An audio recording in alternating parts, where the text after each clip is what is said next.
the way I see it, there are three components. There's partner A, partner B. I'm working for one of those partners. Let's say it's partner B. And then there's the partnership itself, which serves both of them. And I've always felt that you best serve your own company by serving actually the partnership. Because the best partnerships are the ones that succeed and continue for a long time. And if you're not minding the care and feeding of the partnership, if you're only thinking, what does my company want, it's going to be a short partnership. And that's not better for your company, right? So at most of the companies I've worked for, sooner or later I've gotten tagged with the kind of the attitude of, oh, you're working against our company, you're working for that company against your own company. Never was true. It's always in service of the partnership, which is good for my company. The partnership itself becomes its own dynamic, becomes its own entity, right? Because if the partnership isn't successful, it's going to end. And that's not better for my company.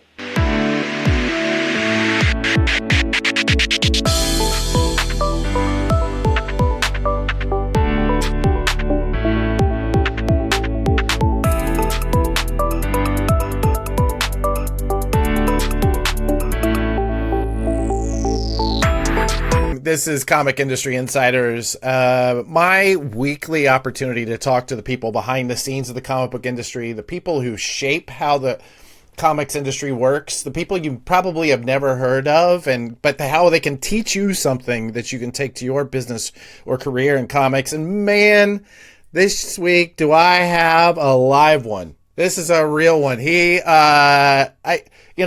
I get into talking about Sandy Resnick, I'm going to say, very few names come up more often that people say, have you, well, of course you've talked to Sandy. And I go, I haven't met Sandy. And they, how have you never met Sandy?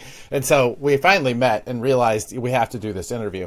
Sandy Resnick spent nearly 30 years at DC Comics, where he worked at the intersection of global publishing, affiliated partners, rights, and business development, helping DC expand internationally, experiment with new formats, and navigate the shifting relationship between print, digital, and media.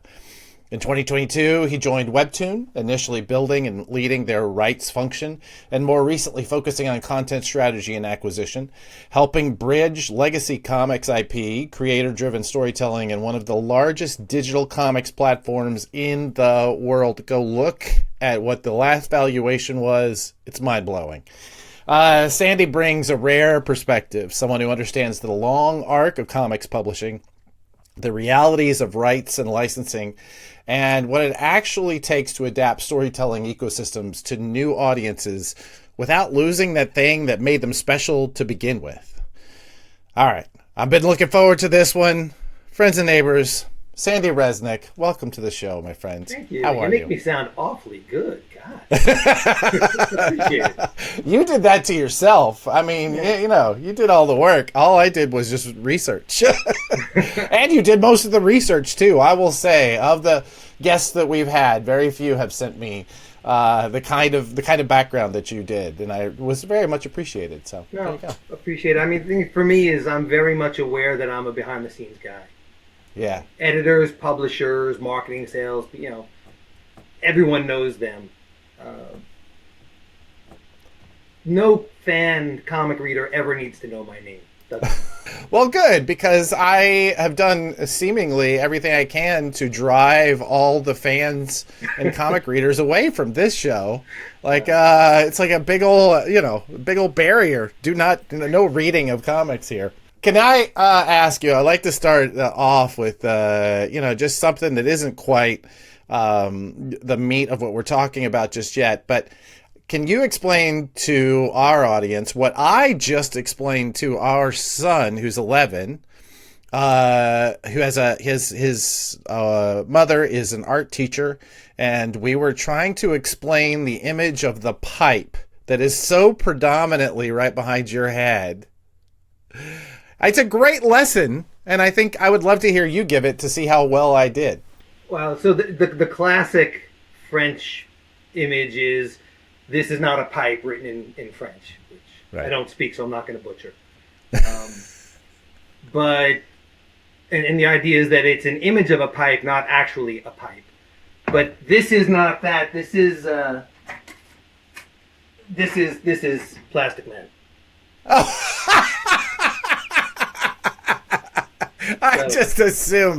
I assumed you were going to give us a lecture on the nature of art and representation of. It's just one of my favorite visual gags, so I stuck it there. That was perfect. Thank you so much, Sandy. When you meet somebody for the first time and you are explaining what it is you do to them, how do you explain it without using? I mean, I'm sure you have some pretty fancy titles, but how do you explain what it is that you do? I build partnerships in order to bring stories to people. Ooh. If you really want to abstract it, that's about as simple as it can get. Yeah. Obviously, lots and lots of details, lots of different venues and kinds of partners and so on. When you you spent 30 years at DC Comics doing essentially that, building those partnerships, creating new markets, helping DC find those new markets. As I was starting to dig into some of what you were doing, I imagine you needing to sell more than just comics, right? You were selling, in many ways, you were selling American culture. You were selling, because you were mostly going into international markets. Am I wrong about that? At least early on? The second half. So the first dozen or so years, I was actually focused on North American business. I was doing licensed publishing. At that time, that meant anything that wasn't a comic. So DC published the comics and graphic novels, and the team I was part of, initially led by Chantal Dolnice, which is a name people watching this should know. She was extraordinary. But that team did all the coloring books, coffee table books, novels, everything that wasn't a comic. So it was working with Random House and Golden Books and Simon Schuster and Abrams and Chronicle and DK and then we found a lot of nooks and crannies. I mean, during that time, I did the first WizKids deal. Oh, wow. Right. As a part of, we said, well, it's just an extension of the role-playing games that we're doing, which are books. And there were these plastic things in it, and got it approved by Warner Brothers Consumer Products, our colleagues who managed the toy business. And in fact, someone at Hasbro, who was the master toy partner at the time, signed off on it.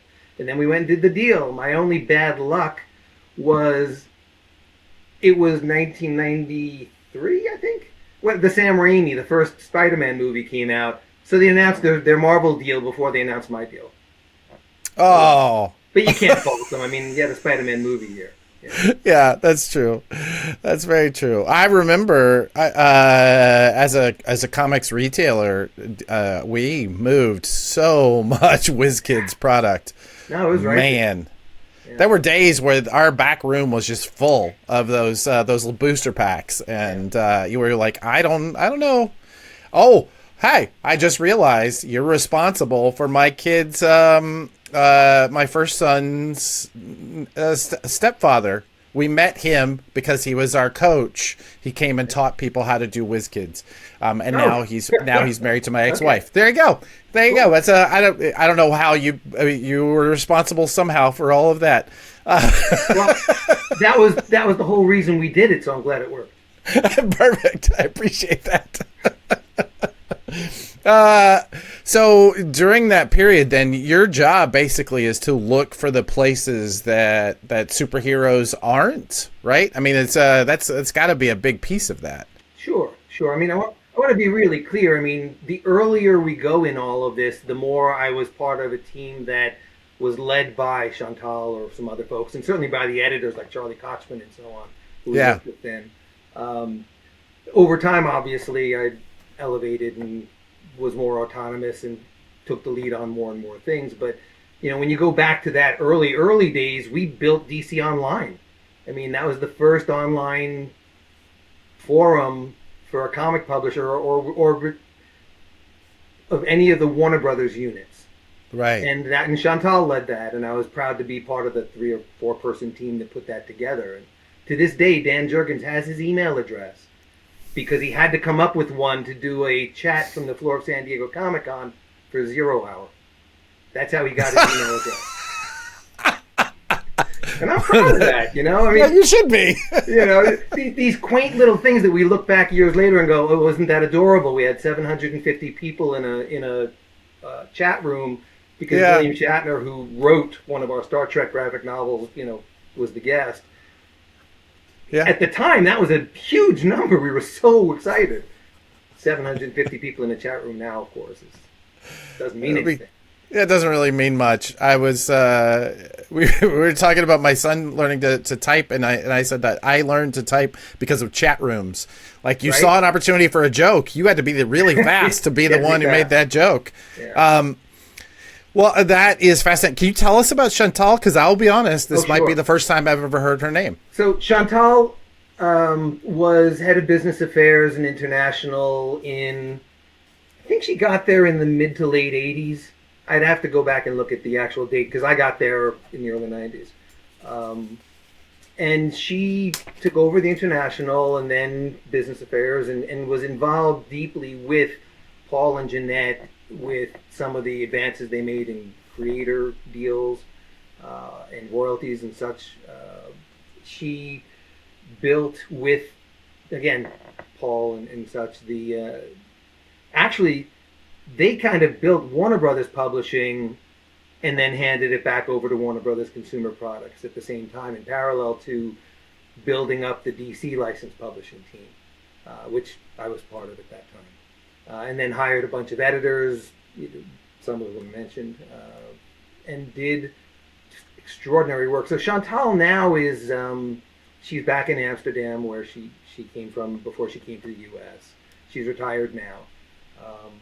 But what's funny is you say you didn't know her name.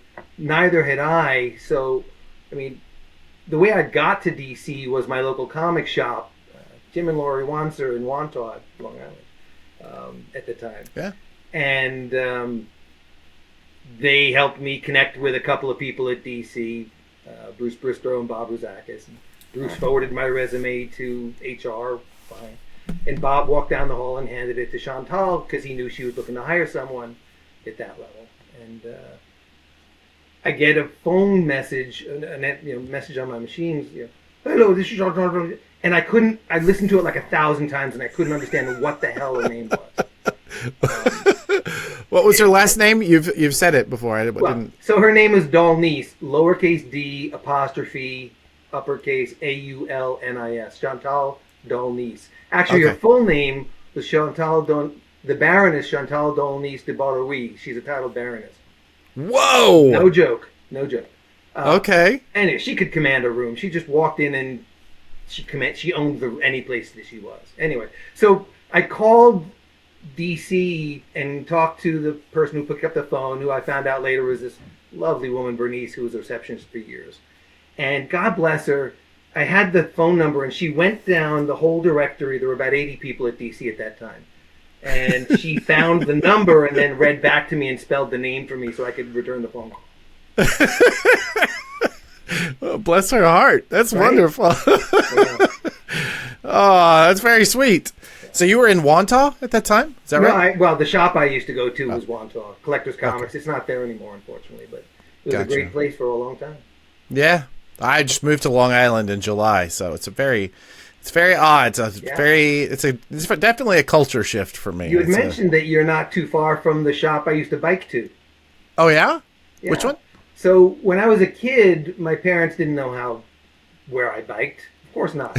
Right. I used to bike from Massapequa Park an hour and a half to a place called 441 Bargain Books, which is near the mall at the time on Jericho Turnpike. Oh, yeah. And, you shouldn't be doing that when you're 10.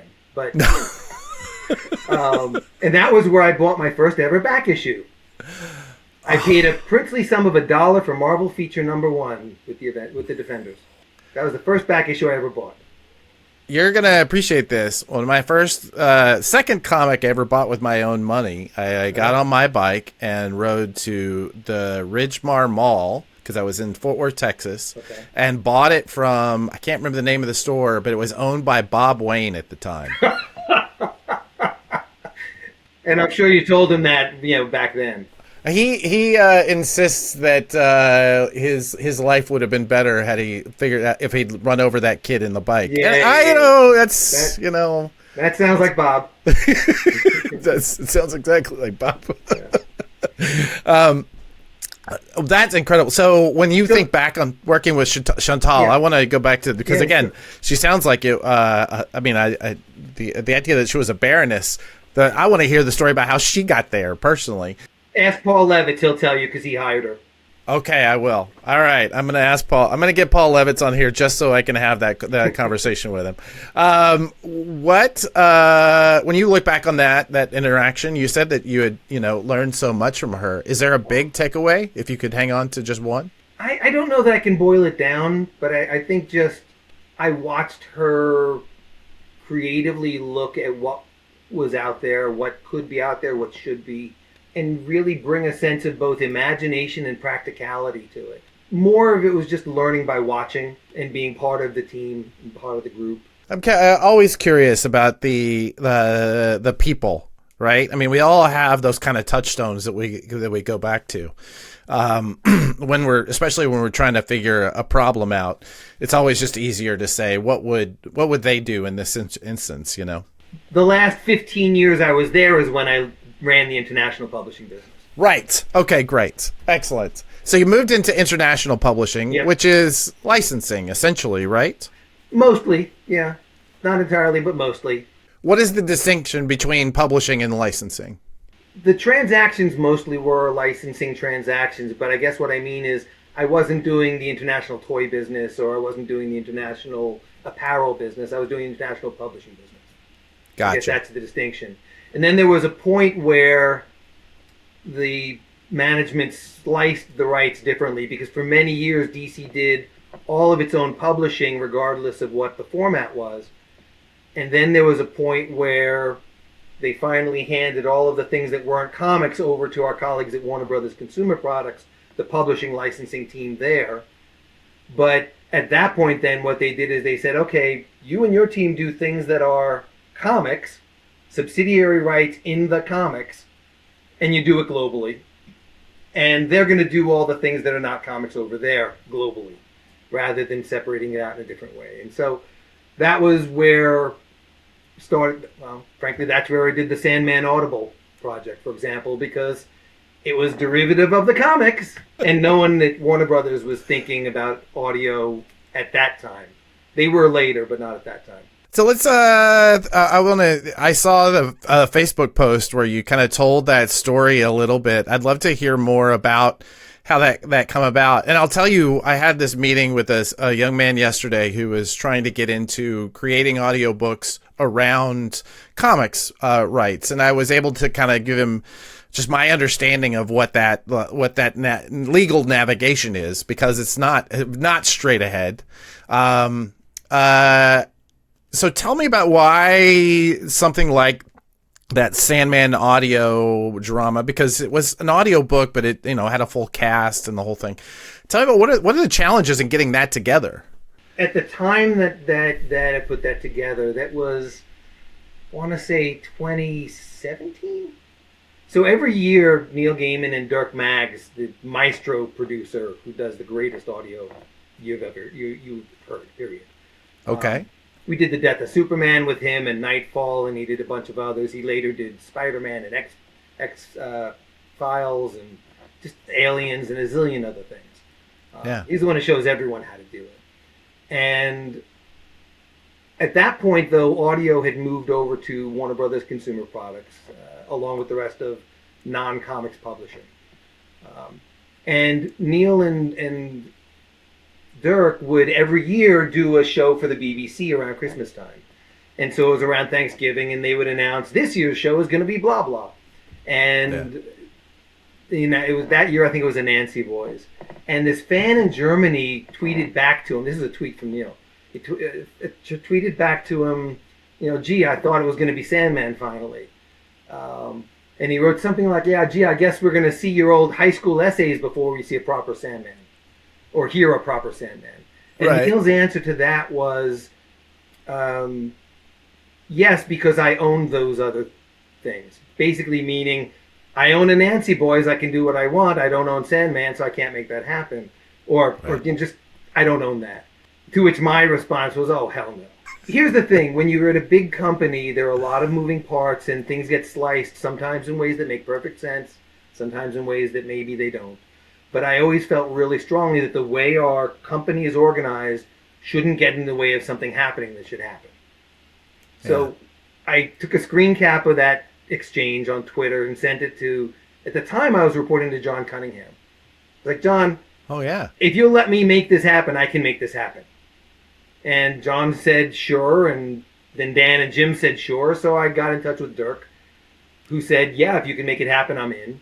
And then I started talking and ended up doing the deal with Audible, which was really challenging because there are things that Audible considers non-negotiable, and there are things that DC considers non-negotiable, and we had to both bend on things that we otherwise consider non-negotiable because it was too good to not do. I would, if talking about them is in any way going to put you in some sort of trouble, please don't. But if you're not talking to them because you don't want to get in the weeds, this is a weeds sort of show. I would love to hear what those non-negotiables were and how you navigated those. Rather than get into the specifics, I can say generally it had to do with ownership and exclusivity and marketing commitments, and again, from both the different sides. But I mean, you had Neil Gaiman, who had, obviously long before the current allegations, had massive social media. Sandman had sold 30 million plus books over the years. There was no Netflix or any TV on the horizon at that point. It was purely a publishing thing, but such a massive and critically and fan adored thing at that time. And you had Neil with his massive social media, so who wouldn't want to be in the Neil Gaiman business at that time? We were very lucky, frankly. The woman I did the deal with ultimately moved from Australia to Audible headquarters in New Jersey. We did the deal, and then she moved to Germany, where she got involved in Audible's international business. And she was there for just the 10 months needed to do the deal. And thank God, because she was a great negotiating partner. And that's a key phrase, negotiating partner. Partnerships begin before they begin, right? You don't do a deal and then the partnership starts. You're being a partner in putting the deal together, in putting the partnership together. And you can usually tell while you're doing the deal which companies are going to be a good partner and which ones maybe not so much. But that's a really important idea, I think, is when you're building partnerships, you're starting before you start. And she was great, Jessica. And so the way you do it, frankly, is persistence and patience and creativity. Some of the deals that I've been involved with that took the longest were so worth doing, but you just don't stop. You just keep going. Right. I built a partnership with Eagle Moss for Partwork Collections, which is a whole other thing. But what people might know from that partnership were the little figurines and the Batmobiles that they did. Eagle Moss did those little figures that come with the magazine, right? Yes, that exactly. Get bundled in, right? Right. And then we did Batmobiles.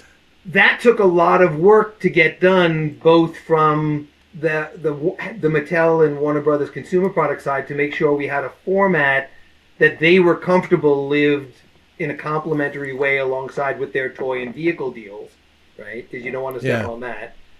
And then it also took a lot of effort with clearing all the rights, because we did movie Batmobiles, comic Batmobiles, animation Batmobiles, toy Batmobiles. We did all the different Batmobiles, and that needed a lot of clearance. And I know for a fact that there were people at DC who made a decision not to pursue that, and I made a decision to pursue it. And thank God, Jay Kogan, who was one of the heads of legal at the time, was right in there with me. And we cleared all those Batmobiles, and they sold 2 million Batmobiles. That's yet another thing that I'm proud to have set up that got handed to another division. Yeah. I had a track record of those things, because there's this empty white space, and this thing should exist. If no one else is going to do it, I'll get permission, but I'll do it. Yeah. And then someone will look and go, that's a toy deal. Here. But it should exist. Yeah, you're in service to the idea, right? Yeah, more exactly. than your own credit. I think that's. Well, I also wanted it. Well, yeah. I want to own the Batmobile. I want a Paul Dini Batmobile. That's it. And by Paul Dini. I know it's Bruce. I know Bruce Timm and all. I say Dini because it's Dini signed it. Yeah. Oh, okay. I got you. Well, I mean, I've never really met Bruce, but I've gotten to know Paul pretty well over the years, so I'm all for it. I think go right ahead. You talking about this? It seems so much about this is about the personalities involved too, right? It's not even just the corporate structure or the corporate culture, I guess, but or as much as that's affected by these people. So I think it'd be interesting to say, when you are looking to bring someone new into a team, let's say, what are the personality traits of someone who is in this sort of development, this sort of licensing and business development? What kind of, who are the people you're looking for? Do you mean finding partners or do you mean hiring people? Well, let's talk about both, because I'd be curious to know what the distinctions are. In the case of partnerships, you're looking for someone or a company or group of companies in some cases who their interests and their resources, what they can do, and the things they're interested in doing fit really well with the things that we want to do. And all the things we want and the things we care about and the things that we're hoping can come to life. I mean, it's really a jigsaw puzzle. This guy can do this. We have that.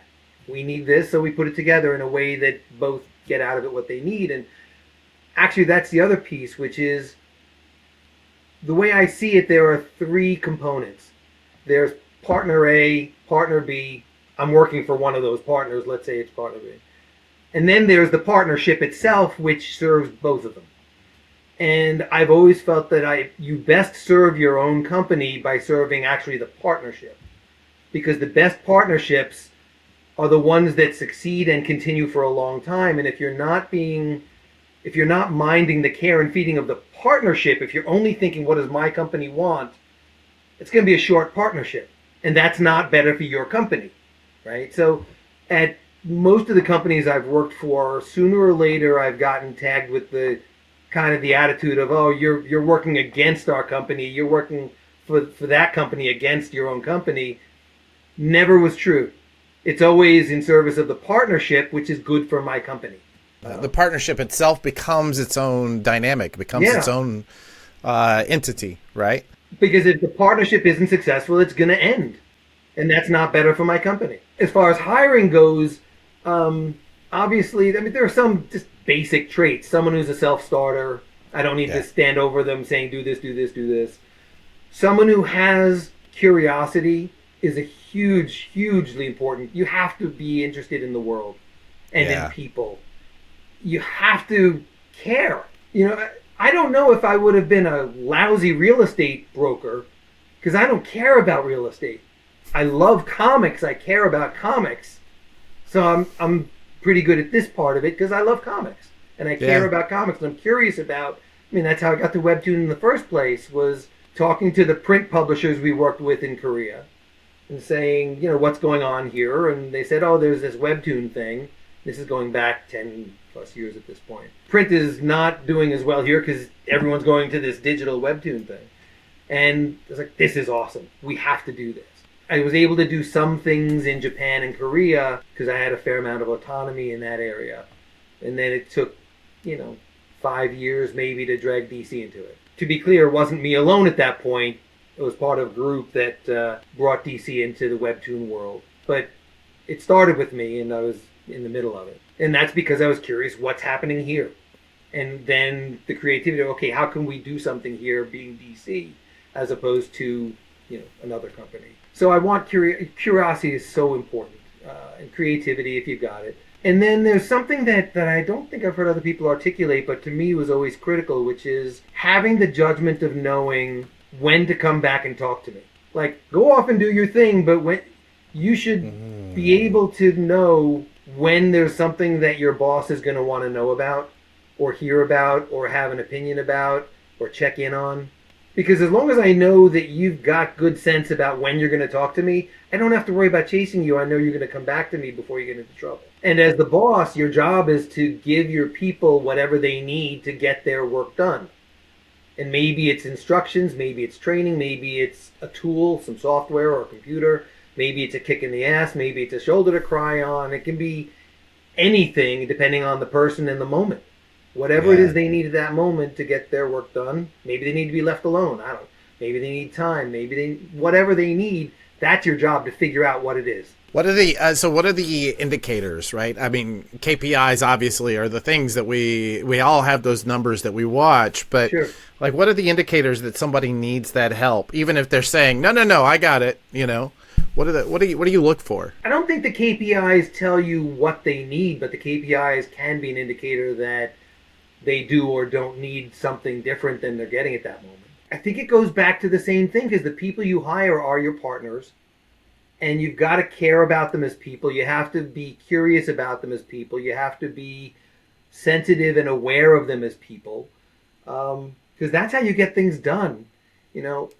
I've worked with with different executives at different times, and at different companies, who, well, that's not the way things are supposed to happen.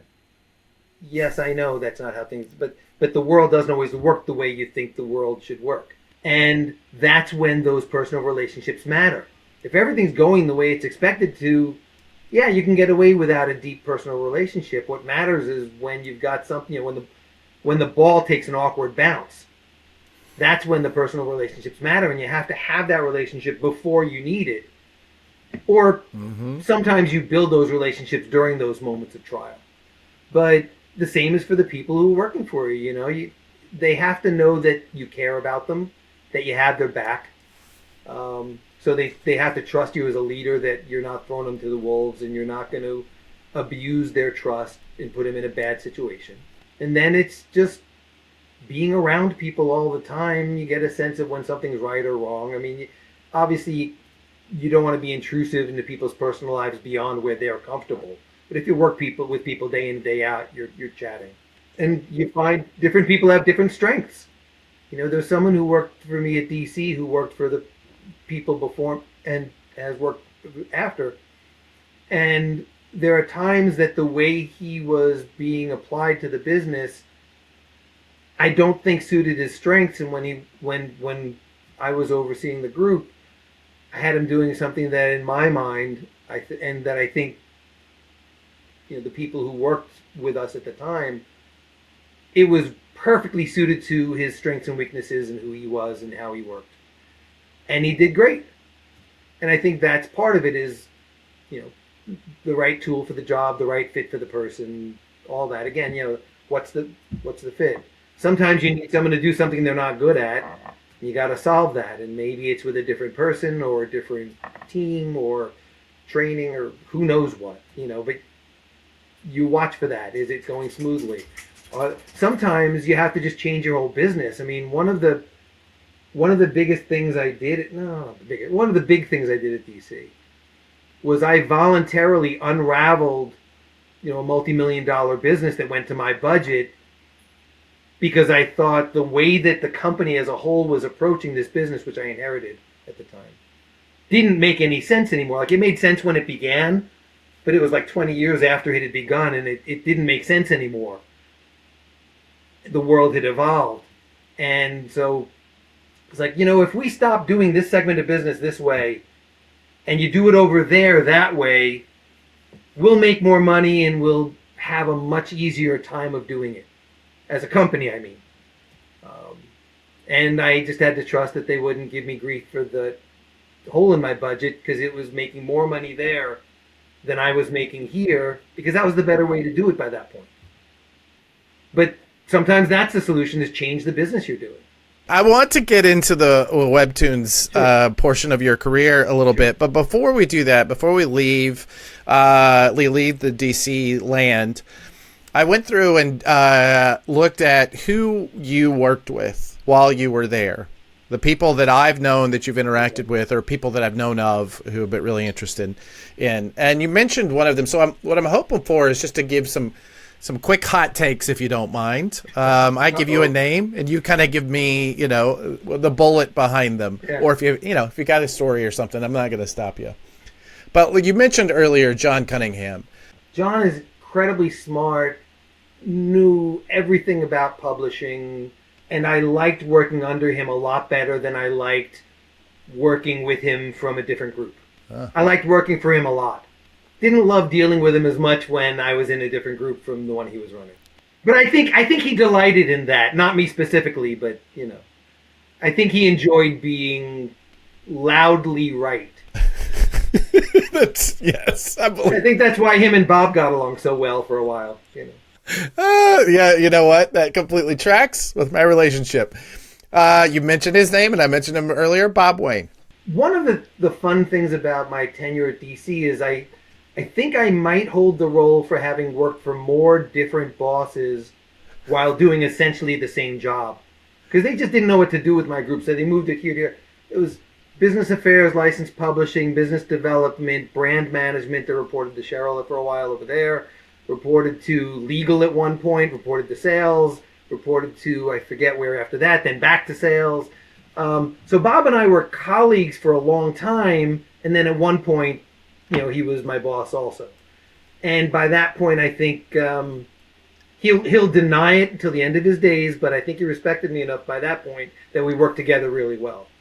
And P.S., the segment of business I was talking about a few moments ago where, that I looked at and I said, this doesn't belong here anymore, it should be over there. Bob's group was the place where that went to. So he agreed, needless to say. Paul Levitz. I learned so much from Paul. One of Paul's great gifts is his gift for metaphor. On my second interview with Chantal, when you have the boss come in and Paul came in and kicked my tires. And Chantal had me, she had sent me away between the first and second interview and said, come up with a bunch of ideas of what you think maybe we can do. And I came up with 22 ideas. And, looking back, of course, some of them were so simple and ridiculous. But during that second interview when Paul came in to say hello and, just do the boss thing, he's looking at this thing and he said, some landmines beneath the rug you couldn't see, but all right. And that was Paul's response in that thing. I mean, it must have been good enough I got hired. But Paul, I took away a bunch of things I learned from Paul. One is, if we're working with a partner, it doesn't matter how small or big they are. If they're your partner, you treat them like your partner. Because I was in the middle of most of the crossovers we did all throughout the 90s. I mean, I had, in fact, one of the first projects I was on was handling approvals for the first Batman Predator. And Diana Schutz, who was the editor on the Dark Horse side at that time, put a little thank you, a special thanks to Al Ovadia from Fox, for the Predator side, and Sandy Resnick. And that was when that was discovered, because I didn't know any better, and I didn't ask for it, she just did it. I was like, no. Editors get credit. Your business people don't get credit, so that didn't appear in the subsequent issues, which is fine. But I've got one issue that I have a credit in, so. Good. But we did dozens and dozens of those. I mean, with everybody from Dark Horse and IDW and Boom and Harris, and we did Ash, with Jimmy and Joe at the time back at Event Comics they had for a while. And just lots and lots of them. And I think that was a really good lesson to follow Paul's lead, that it doesn't matter how much bigger DC is than these other partners. If they're your partner, you treat them like a partner. There was one time where he was giving me direction on something. I was doing a sizable deal, and he asked for a particular deal point to be done a certain way. And I said, well, what's the reason, that I should give them? What's on your mind? And he said, sometimes you don't need a reason. Sometimes you just want that. And you know what? I found that really liberating. Sometimes you do just want something. Sometimes there isn't a good reason. Sometimes you just want it. So I want to go back to landmines under the rug. Sure. This is something that I, as a leader, have struggled with over and over again. I'm not going to lie about it. It. When you work, especially when you work with younger people who are just starting off, they tend to fall in love with the idea that is just it's doomed. Because you've seen how often people try it and how, but, you have to also be open to the idea that maybe this is the person, this is the one who has figured it out. How do you deal with that when you're dealing with somebody young who's bringing you ideas that you've heard before? That kind of thing has come up less with younger people than it has with new executives at companies like Warner Brothers, where they'll come in and say, we're going to do it this way. And you talk about Bob. I saw Bob bite his tongue so many times about why they were about to face plant, because of course we had tried that before, but you can't turn to them and say we've done that before. So you just have to let them face plant sometimes. You can try to guide them. You can try to help.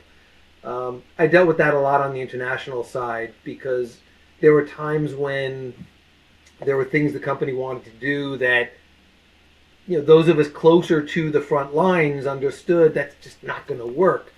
And sometimes you can guide it into a way that will work. Sometimes you can't. But you do have to be careful. I mean, this is bosses, not subordinates. You have to be careful telling people, who have a higher rank that they're really, really wrong. Some are more open to it than others. And sometimes you just have to make sure that you're not the one who gets tagged with the blame in that case. If it's someone younger, there is a teachable moment, right? Is, talking them through, okay, what's going to happen when you do this?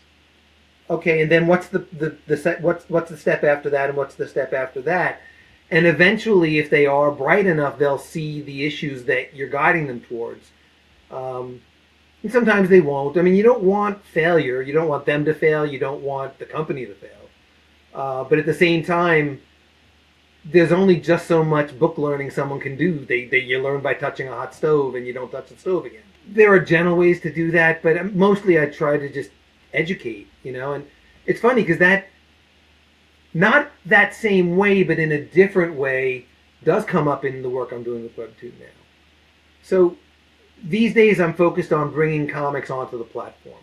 A couple of years ago, I was involved in also building up the rights out licensing, but those moved into different parts of the company because one function serves the platform, one serves off-platform. So they're really very different, even though they involve a lot of the similar skills and knowledge and experience and all that. So these days, I'm focused on bringing comics in, and that's working with creators as well as licensors, as well as content partners that produce it, and then we distribute for them and so on.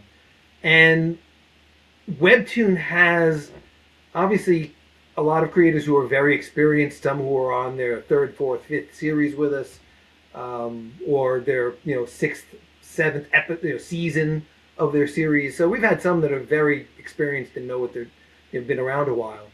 But we have a lot of young creators, a lot of whom it's their first professional project ever.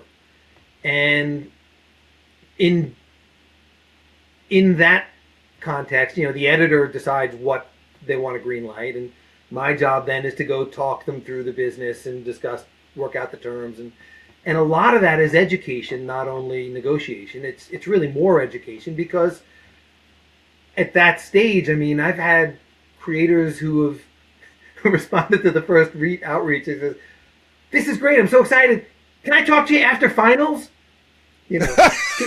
Because on more than one occasion they're still in college, and I think once it was a high school actually. But I mean, it's brilliant that we've got this young, fresh energy, and I feel a real obligation to try to educate them not only for working with us but working with anybody. What do these terms mean? What is territory? What's term? What's exclusive? Not exclusive? What's an option? What do all these things mean that I have to learn about? What's recoupment? What's all of these things, right? And it's good for WEBTOON and for the creator to make sure they understand as much as possible up front, so that a few years later, something doesn't happen that comes from a disagreement. and they say, "Oh well, this isn't right." I said, no, no, we all understand this before we start together, to the extent humanly possible. I think that education is critically important. I also feel it's an obligation to comics because I love comics. I'm working for this particular company. I worked for that company before it, but I love comics. I want more creators. I want more readers, and I want to help more of them find each other. I think one of the reasons that so many people said to me, "You really need to meet Sandy," was because of that spirit. Because that's basically why we built this company was just that. Is how do we teach? How do we service comics? Right? How do we create that understanding, that institutional knowledge that everybody can take with them? Yeah. And to think outside of comics. What I mean is, right. The solution to what you're looking at or the way it might be better may come from a completely other segment of the world. Mm-hmm. You can't only be insular and look only within, the closed system. Well, let's talk. Actually, I have a couple more names, and maybe we can come back to them a little bit later. You're determined to get me in trouble. I can tell. I am. I really am. But let's talk about WEBTOON. So you've now been there for. You know what? You know that number. How long have you been at WEBTOONs? 4 or 5 years, in that range. And you've grown in that time that you're there. What does your day-to-day role look like now, aside from your title? Like, are you involved in the process of WEBTOONs? So my primary focus, there are always other things you do, wherever you can help out. But my primary focus is bringing comics on, doing the business side of bringing comics onto the platform. So that's creators, that's, like I said, licensors. The Batman deal, which I did from the DC side, is, here's the rights to Batman, and WEBTOON in-house produced, those the Wayne Family Adventures and the other, Zatanna and the Ripper and all that. And then also content partners where there are companies that don't need us to make the things for them. They don't need us to, be knee deep in the creation of the comics, but we can help them bring it to the world. And that can be a gaming company, an animation studio, a traditional publisher, licensors of different types, and so on. But a lot of it are the creator deals. And I want to be really, really clear. I don't make any of the decisions about what comics go on the platform. Right? Okay. It works one of two ways. Either I know people, or there's a cold approach, or just connect with different folks and talk about different ideas, and I bring it in and go to the producers and editors, depending on what it is, and say, what do you think of this? Are you interested in this? And then there's the other way, which is when one of the editors or producers said, I'd like this, whether it's because there's a creator whose series they want to greenlight, or it's a license they're interested in, or something like that. And in that case, my job is fetch. Fetch. Yeah, go get it. Yeah. But it's essentially the same function. It's working out the business terms for this comic to be on the platform, however that comic gets made. You've now done these kinds of deals from both sides. Are you still surprised? Are there deal points or changes that catch you off guard, aside from having to wait until after somebody's finals? Like, is it has that world changed at all, or is it really? Are these things pretty cut and dry? Like every company, the kind of terms you offer or are able to offer are going to evolve. Just the world evolves and companies evolve with it. And so, like if you looked at, what a Vertigo contract was at this point and a Vertigo contract at that point, there would have been an evolution, and the same is true of WEBTOON, same is true as every company, right? So there is some of that. And then you also, when you start to hear questions or, requests that follow a particular theme, you have internal discussions and you figure out, okay, how do we want to address this particular area? So, it's just constant. The world flows and you go with it and do as well as you can with it. How has WEBTOONs been changed post Sandy Resnick? Like, what change did you bring? I wouldn't say that I've been driving change, but I've been supporting some of it. That's fair. I mean, there are one or two things that I've done that I think led to good things. So, for example, I don't know if it's the first ever, but it's certainly the first that I think is being paid attention to in the U.S. And that was when we took the Avatar comics that Dark Horse was publishing in page format and reformatted to scrolling. I can't swear that was the first time it was done in the U.S., but I'm not aware of it happening. And Tim Weech and I did that over bourbon at the licensing show in Vegas one year. My point is, that was a really good experiment because, I mean, it's good comics. I mean, it's Gene Yang, Luan Yang and Hiru, and it's on Avatar: The Last Airbender, and so it was a really good candidate, and it was very popular. It did really well, and from there we started to do it more, and then we did it more, and then we did it more. And we have some more that the deals are done but not yet announced that are going to turn some heads, and that's become a bigger segment. And I'm really personally happy about that one because I'm an old comics guy. I respect webtoons. I think it's great. I read Jack Kirby and Vertigo, And right. Every comic does not have to be for every person, whether you love U.S. comics or manga or manhwa or webtoon or Benelliana or bande dessinée or quadrinos or whatever, right? All these different kinds of comics. That's what matters, is more comics in the world. It was surprising to me how little crossover there's been between the scrolling comics world and the traditional comics world. So Batman was part of weaving that together from the DC side and bringing Avatar and reformatting it, and then kicking off from there and doing all the other ones that we've been doing ever since, which has grown more and more and more.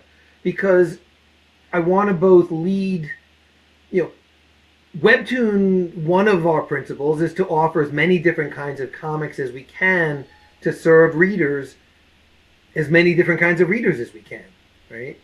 And I want to find a way to help support, the traditional publishers whose comics I also love. So, for example, I don't know if they'd want me to mention specifics, so I'll leave the name out, but one of the comics that we reformatted, which was popular, one that I love very, very much.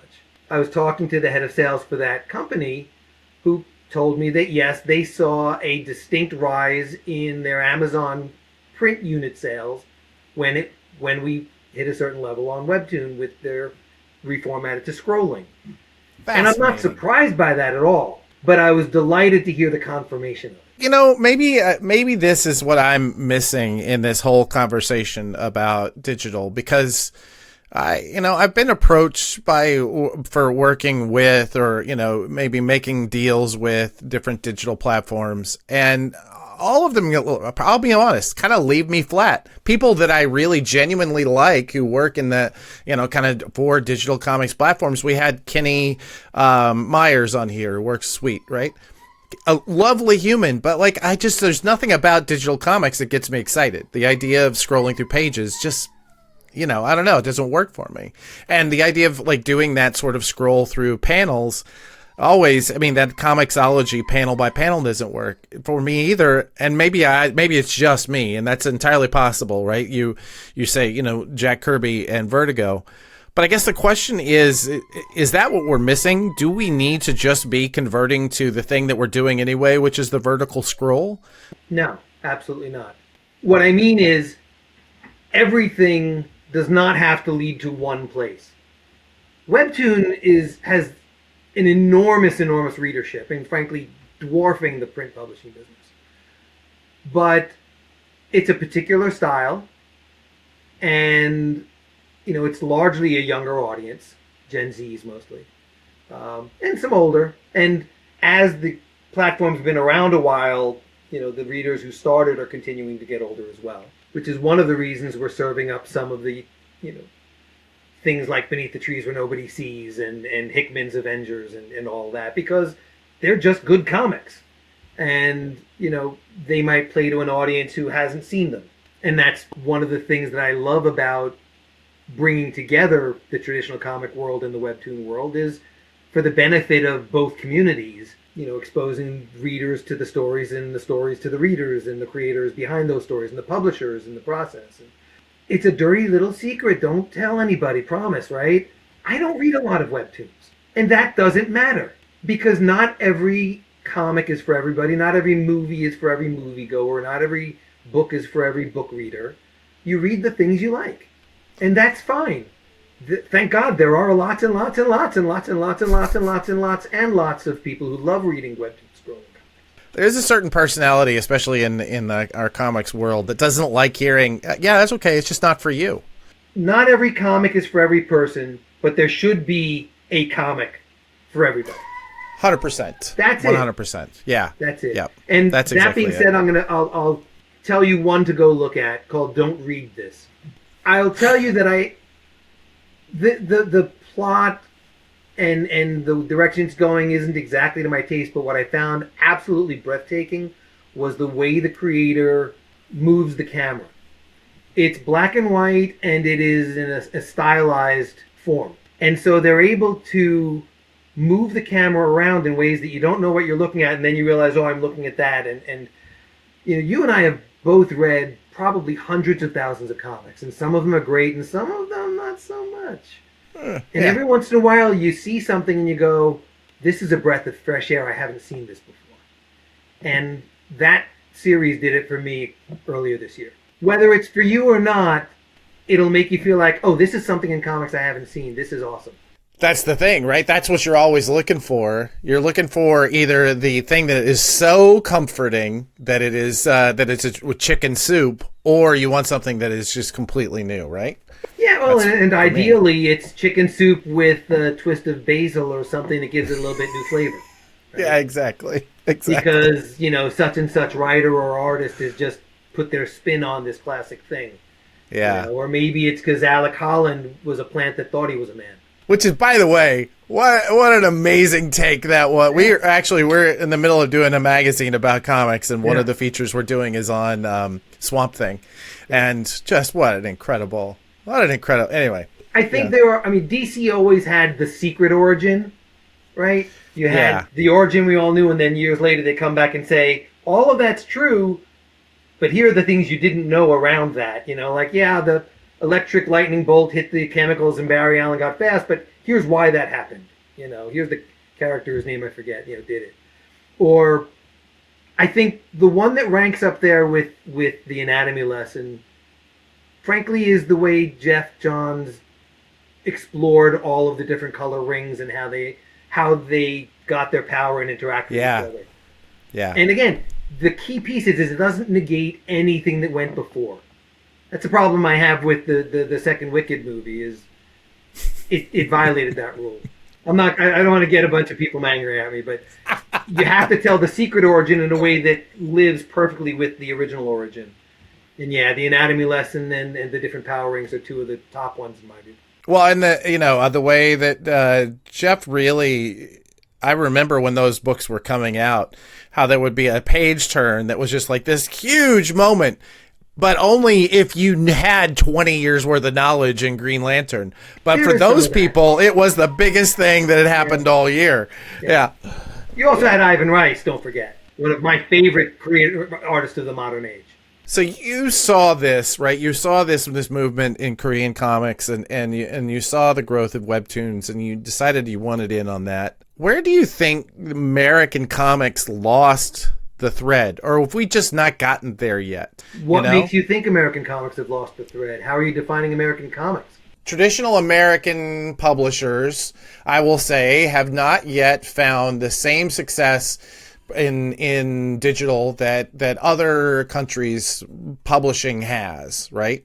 I would certainly say that the digital, the scrolling from Korea is huge in the Eastern world and now in the Western world. There's no comparison to the number of readers, of course.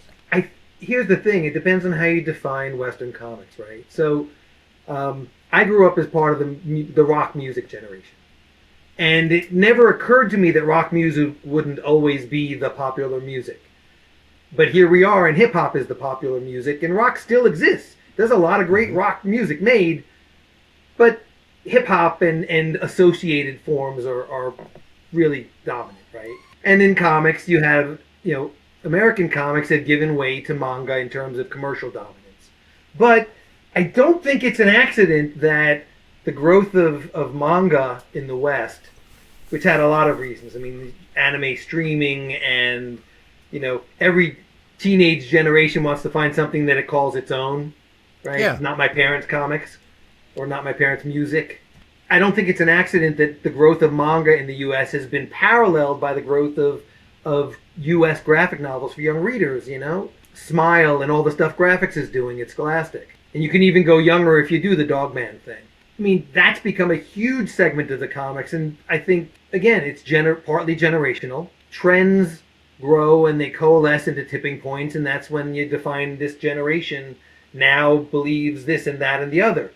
And you know what? 20, 30 years from now or whenever, manga will be overtaken by something else that I don't know what it is yet, and One Piece will be like Batman. There are still great Batman stories. I love what they're doing in Batman right now. It's not that it's gone away. Right now, there are more American comics and more choices for readers, I think, probably than we've ever had, especially when you get into the indie space and creator-owned and self-published, which, of course, WEBTOON's a huge part of that. There are more different kinds of comics right now that you can go read than I think probably in history. Someone can tell me I'm wrong, but off the top of my head, that feels like a correct statement. Well, I mean, I think it's just math too. Ever since since your period, late 80s, early 90s, we've been keeping everything in print, right? So therefore, everything that is new just is added to everything that came before, as opposed to you have to go hunt it down. Absolutely. Right? There's another Paul Levittism. Paul used to say that before the advent of the book market, the unspoken commitment from the publisher to the reader is, we're going to give you the best story we can give you this month. And then once books became something you could publish and keep in print, and keep the best ones in print and reprint and reprint and reprint, now the deal between the publisher and the reader is, we're going to offer you the best stories ever made. The thing you got to watch for is when people say, oh, they don't make them like they used to. Bullshit. You forget the bad ones because the bad ones fade away and the good ones stick around. When my grandson and my grandson's grandson and my grandson's grandson's grandson is reading comics, Watchmen is still going to be there. It is, and it's still going to be good.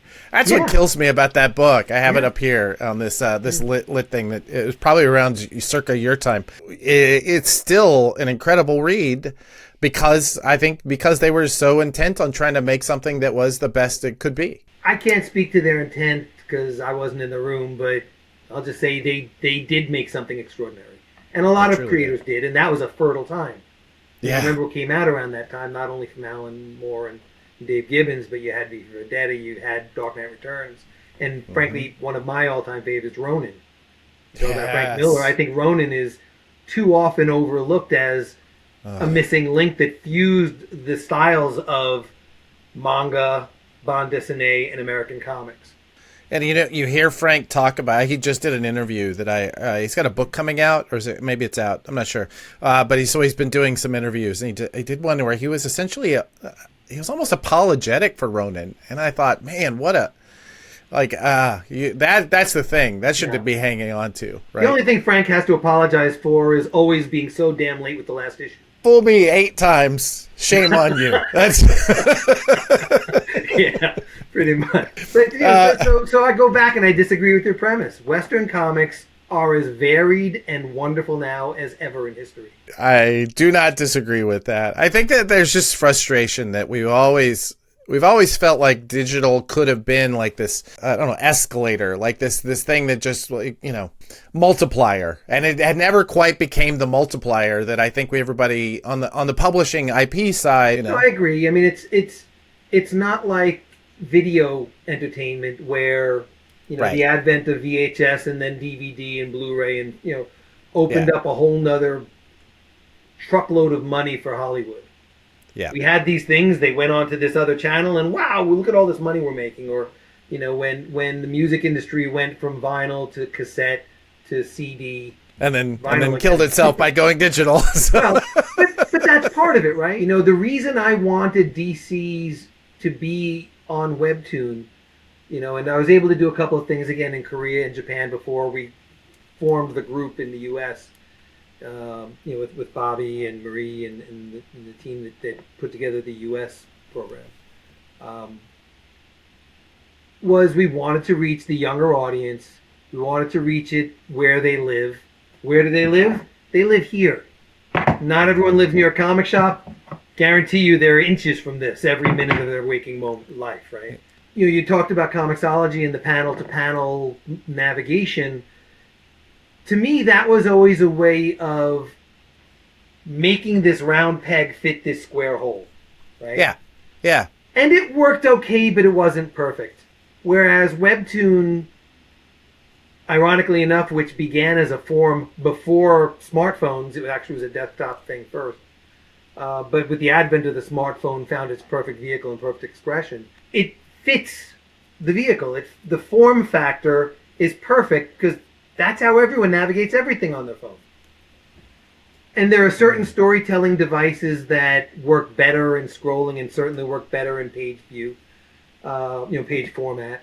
And I think that's also part of it. Like a Panavision Western, the cinematography is going to be different than, you know, a 3-camera sitcom. And that's the same as true, is the way the creators approach a vertical scrolling webcomic, you know, a WEBTOON series, is going to be different than the way, you know, a double page spread or a turned page is going to be laid out by a page format traditional Western comic artist. Because they're different vehicles. The format defines the form. And the distribution realities also define how you tell stories. You know, the way we launch a WEBTOON series, where the first few episodes are free, and then you have a locked one that you have to pay your coins to unlock. And the goal, frankly, is you love it so much you keep going, and here are my coins, take my coins so I can keep reading. Because Lord knows comic readers are not at all habitual creatures. Thank God.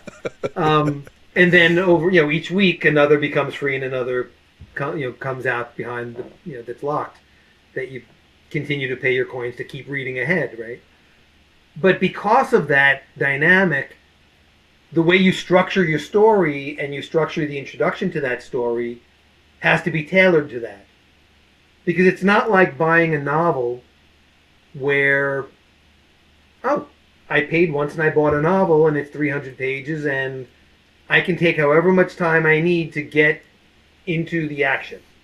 Yeah. No, you need to get people immediately. This is the promise of the series.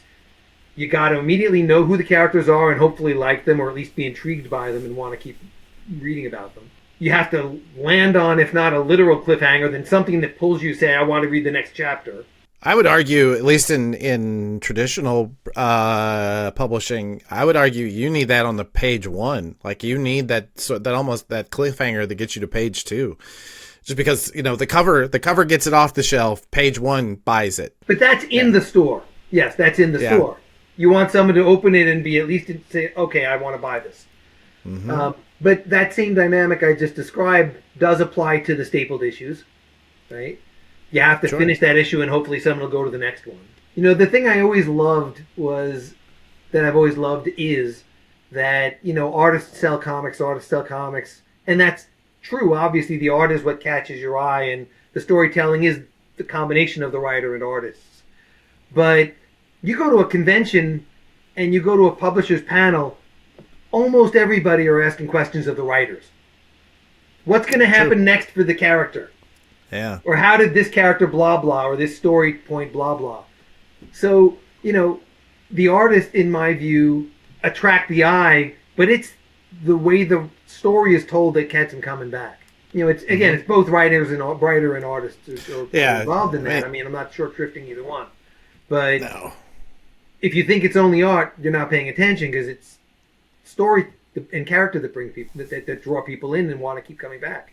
You've seen international publishing kind of transform over several decades. I don't want to talk about how old you are at this point, but you've been at this for a minute. what do you think that that U.S. comics industry, what are we misunderstanding about the global comics audience now? The territories that have the strongest local tradition are often the territories where you're going to do your biggest business, because comics, just as a medium, is that popular. But having the strong local tradition means sometimes it's harder to sell the U.S. style into them. So you've Right. got different audiences there, just like you have different audiences here. So the native local audience who enjoys their local style, and then you've got people in that same place who like American comics. It's the reverse of people in the U.S. who like manga. Yeah. Except the difference is that in most parts of the world where there's a strong local tradition, American comics are not the dominant form of comics. The one place where I'd say that's not true is Brazil, where Brazil was always like our number 2 market behind France. And I mean, I think Brazil might have been the only place where the Justice League movie was a hit. Yeah, but I mean, that's the place that supports CCXP, right? American comics are loved there. In Japan, there are people who love Amikami. It's a fraction of people who read manga, you know. At the time I was doing the business, I think American comics were something like 8 or 9% of the French market, and the pride that we had was that with Urban Comics, which, talking about doing, building personal relationships, that deal was done at the Old Castle Inn on 54th Street with Laurent Deveau and me. And we had burgers and did that deal that before Urban existed. It was essentially Dargo, and we put that together, figuring out what was needed, how it would work, and so on. And then they hired the people and built Urban Comics, and Urban Comics did such a phenomenal job in the way they presented the material for a French audience, and the way they selected the material and sequenced it, and the design was exquisite. After a few years, American Comics, essentially built on Urban's program, went from 8 or 9% to like 13% of the French market. Ultimately, American Comics, at least at that time, I don't know what the current number is, it's 13% of the market. Yes, there's a lot of opportunity out there in the aggregate, especially around the world, but only some people in those places want American cultural products. And then there are some things that can pass for local, or that are of a style or a genre that will work just as well any place in the world. Remember Punk Rock Jesus, Sean Murphy? Yeah. Cool book. It did okay in the U.S. It sold triple the amount in France because the type of book it was very well suited to that market. You have to approach each market on its own terms is the point, right? Yeah. You can't treat the Brazilian market the way you treat the Japanese market. You can't treat the French market the way you treat the Spanish market, etc., etc. And so you have to figure it out. What will work here? How do we reach people we're not reaching today? And sometimes it's doing a local production, which is one of the things I was also proud of, is we did a lot of local productions. We did them in France, bande dessinée. We did in Brazil with the Terma Demonica characters. We did the Benelli crossovers in Italy. We did a bunch of new manga with a bunch of different publishers. One that ran for 2 years, I think, in 4 volumes. And then the stuff with Kodansha was one of the last big partnerships I'm proud of. That, again, not a solo thing, did it with Bobby and with Marie and with the extraordinary help of a woman in Japan named Maiko Enomoto, who's brilliant and wonderful. And the team at Kodansha. But the way that happened, for example, first of all, DC allows you to do things that other companies other than Marvel can't, because you've got all these great characters that everyone loves. That you're in the Batman chair, you can get things done, you have a certain amount of juice, right? But if you learn about the structure of the Japanese publishers, you've got the mangaka who are the gods, and you've got the editors who are the high priests, who are the only ones who talk to the gods. And you've got the infrastructure below them, then you have the rights people at the bottom, on the totem pole. And it's traditional, obviously it's not to the letter true everywhere, but generally speaking. But each of the different magazines is, to a large extent, its own silo, right? So if you have characters that you think can be shoujo or can be shonen or can be seinen or whatnot, if you go to work with the shoujo group or the shoujo shonen group, you're effectively talking to almost like a different company within the company. When we built the partnership with Kodansha through someone I knew in Europe, actually, I got introduced to the people who were doing the international rights, because that's the part of the Japanese publisher who dealt with all of the different magazines and all the different segments. And so we kind of took that unusual entrance, and we had to adjust the deal terms to make it make sense for them to be involved. And not in a way that was bad for us. It was the kind of terms that we would have done anyway, in some ways. But we invited them to take a more active role in some of the international business, because that was the way we got the international people involved and invested. And that was how we reached the shonen and the shoujo and the seinen groups, is by going through that alternate channel. And that's Right. where you get, Batman, Justice Buster, and Joker One Operation, which is just the Looney Tunes, or Superman versus Meshi. And these are things that could only have been created by a Japanese publisher who makes manga every day, because no one in their right mind. I mean, Justice Buster is close to something we would think of here, but not the Joker as a nanny to a baby Batman. But that was a popular trend of those types of stories. Yeah. In manga that we wouldn't have known. So you have to work with people locally who get it, who understand it. And, like we say, talking to retailers to learn what's happening in the market. You have to talk to publishers and retailers and fans in other places to get an idea of what they care about. And you got to be curious to ask those questions and creative about how you go about pursuing them, and persistent, because they don't happen fast. These things take time, and you have to keep going. One of the series that we'll be doing at WEBTOON, I'm not joking that it took more than 3 years to do the deal. The series hasn't launched yet, and I'm not going to identify it. Through nobody's specific fault, we were trying to do something with a company that, for all legitimate reasons, has a very different way of looking at the world than we do, and vice versa, because our businesses are so different from each other. And it took a long time to navigate how that would work out. And it's a series everyone's going to love and be delighted it exists. Took over 3 years, and that slowness can kill things. Thank God in this case it won't. Right. But if something's worth doing, it's something you keep doing. It's the Winter Warlock, right? Put one foot in front of the other, and soon you'll be walking out the door and all that. You just keep going. I'm trying to find the most absurd example of a company that would be different than yours. So I'm going to say it's John Deere tractors, right? No. You're doing the John Deere tractors. You blew it. You told everybody. No. That was off the record. One of the things that I really like about the role I have is, because over the course of my career I've worked either in or around, obviously traditional comics, gaming, consumer products licensing, audio, TV, film, and all these different businesses. When I find myself in a conversation with someone from a completely different background, I find myself almost translating using language they would use. If you're talking to the subsidiary rights person at HarperCollins, I know the kinds of expectations they have when they come to doing a deal. And I know the way they use language and what the words mean and when they use them, because I've worked with those kinds of people for a lot of years. It was the first dozen years of DC was doing those kinds of partnerships. And so it's almost like translating into another language, using words the way they use them to explain this idiosyncratic business over here that they don't understand, and putting it in terms that they can understand because of the business they do.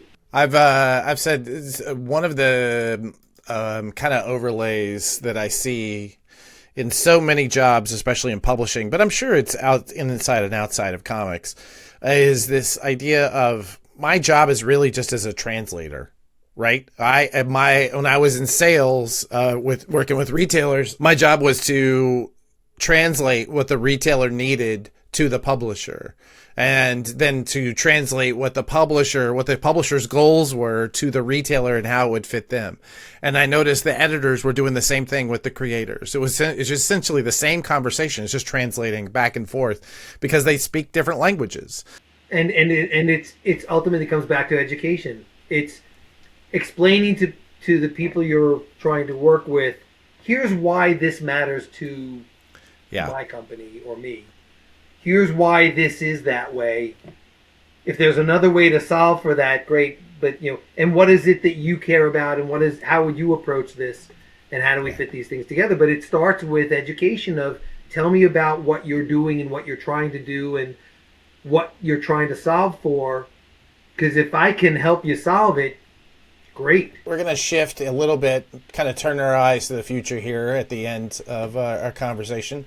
What advice would you give to creators or publishers or just like young artists or whoever when they're deciding to build? Because you were talked about how each of these platforms informs the style, the storytelling devices, that sort of thing. What advice would you give for them deciding whether or not to build for print, digital, or a hybrid? Sure. Well, the first thing I would say is I think you're talking about false dichotomies. Not print or digital. It's both in every case. It's just another way of getting your story to people. And some people read digital, some read print, some read scrolling, some read page format. You get your story to people however they want it. So that's the first thing, is that there is no either or proposition. I mean, how many copies of Lore Olympus has Random House sold in print after having millions and millions of readers on WEBTOON? And vice versa now that Beneath the Trees That Nobody See, Where Nobody Sees was sold lots of copies for IDW, and a lot of people loved it on WEBTOON. So it's not either or. Yeah. First of all, the second thing I would say is to creators, I would say understand what you're doing, meaning understand the business around what you're doing, and if you're not capable or interested, find someone to bring in who understands it. Because you need to understand the business around what you're doing. And make the comics you want to see in the world. The idea of, I want to make comics like those over there because those are successful, so if I make comics like that, they'll be successful. Maybe. But if you make comics... I mean, right now, there are more comics. I mean, just one click and you got 1,000 comics to choose from. Tens of thousands. Tens of thousands. How do you find a needle in an ocean of other needles? Right? It's not a needle in a haystack. It's a needle in an ocean of needles.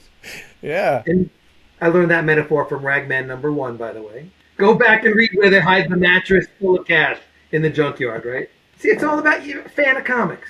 The one thing you can do that no one else can do is make the comics that you want to make. Bono in U2 at one point years ago said, yeah, we sound like nobody else because we weren't good enough to sound like anybody else.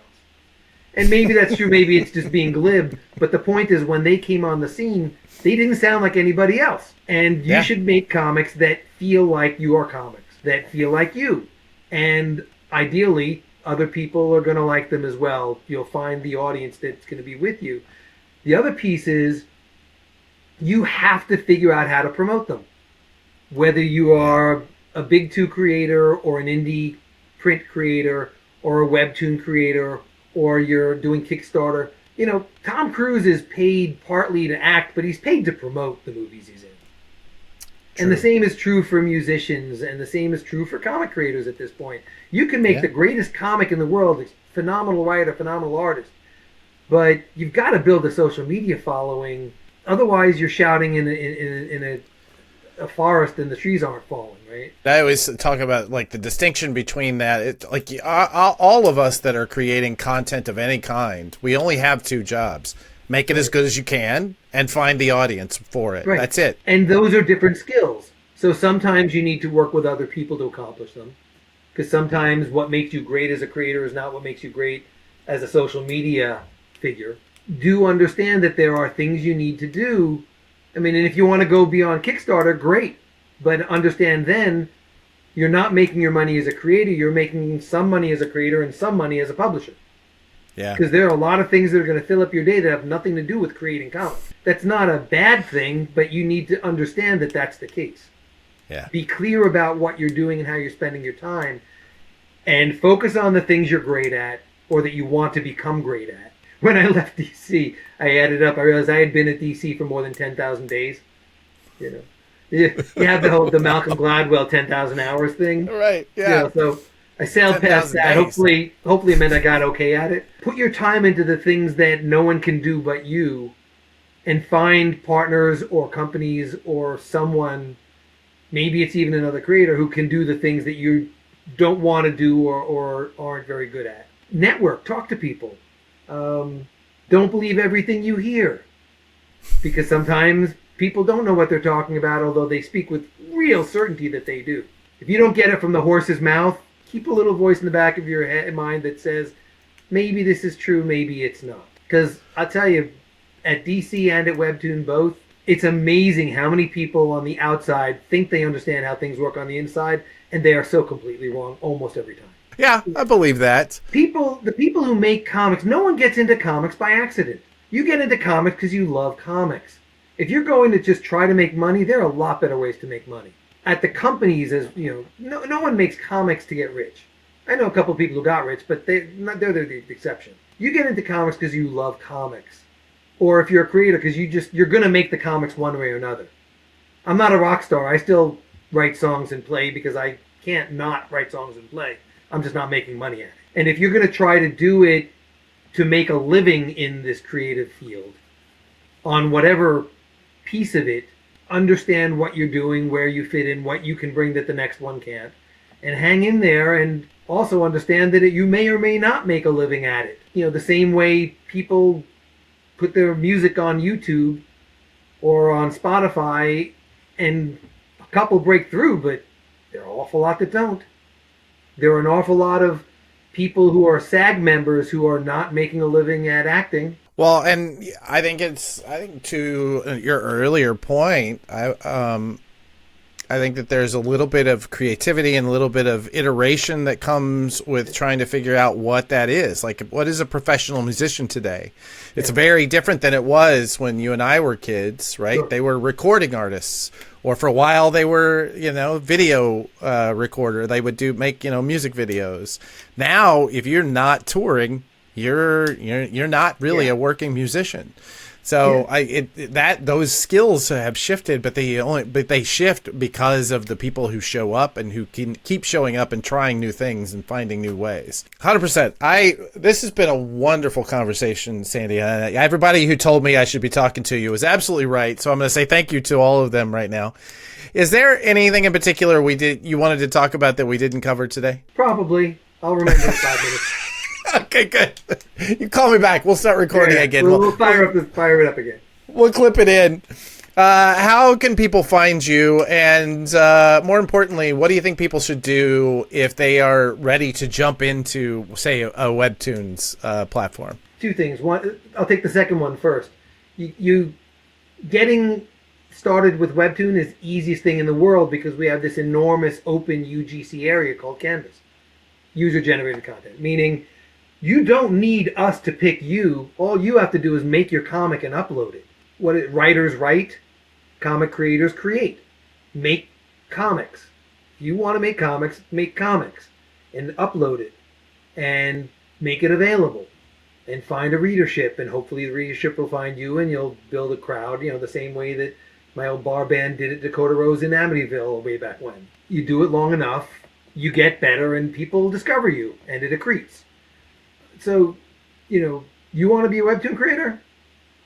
Poof, you're a WEBTOON creator. Now go do it. You don't need any blessing. You just need to do it. And that's one of the things that I really like about WEBTOON is it is a great democratization of getting comics into people's hands. As for finding me, I'm active on only one place, and it's a little funny. It's LinkedIn.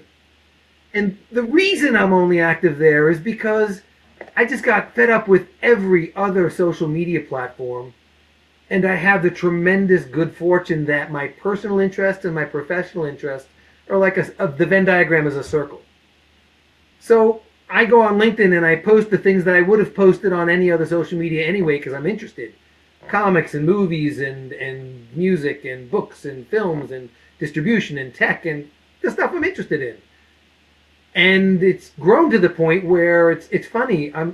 I would not say I'm an influencer, but I guess I've built enough of a following that I've now started to meet people at conventions or went to a creator dinner. WEBTOON invited a bunch of creators to a dinner, and I was being introduced to someone, and he goes, "Oh, I'm glad to meet. Wait, you're Sandy from LinkedIn." I guess so.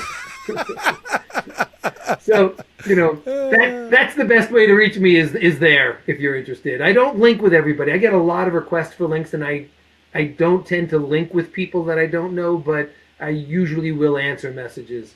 Well, I'm a fan. I'm a fan of your content. Do you have any last push for our audience? Anything you would put on a billboard that you would want them to see? I don't care what comics you read. Go read them.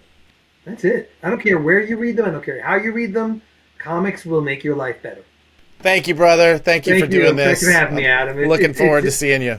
It is a pleasure. It's a privilege because, again, behind the scenes, I don't usually get this kind of thing too often, so I appreciate it very much. Well, you enjoy.